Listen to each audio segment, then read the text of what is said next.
Hello everyone and welcome back to my channel Edmond Mendaros, and for today's quick tutorial, and I'm going to show you guys on how to find out or determine what graphics card you have on your Windows 11 or Windows 10 computer. So PC uses a graphics processing unit or graphics card to display Windows 11 graphics on your screen.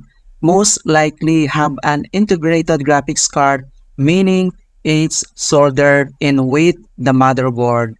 Other systems have dedicated card that you can swap out, which you'll typically see on high-end desktop PCs or gaming machines. Kung paano ba natin ito i-find out, and without further ado, and let's go ahead. So all you have to do is to open up on a search menu, and then dito ay kailangan mo lang i-type yung settings, and then click mo dito yung open. And then next step, dito lang sa system, and then dito sa right side, yung pinakauna itong display. So kailangan mo lang yan i-click. And then dito sa display, and then next, scroll down. And then dito sa related settings, under nito ay kailangan mo lang i-click tong advanced display. So click lang natin yan. And then next, dito sa advanced display, makikita mo kaagad dito yung display informations dito sa internal display. Alright? And then next step, makikita mo na dito yung other options, mga informations. And then, pwede naman natin i-view yung kanyang display adapter properties. So, kailangan mo lang itong i-click. And then, pop-up na ito mga kaibigan, ang kanyang Intel UHD graphics properties. Right? So, dito sa adapter, makikita mo na dito mga kaibigan yung Intel graphics family, ang kanyang internal, yung graphics memory, yung system memory mga kaibigan, nandito na siya.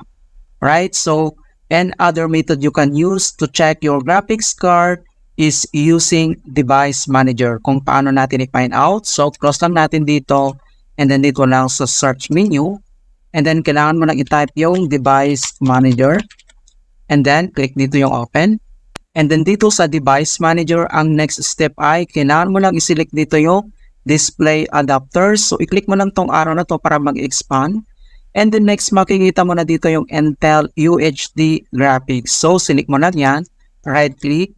And then, select mo lang dito yung properties.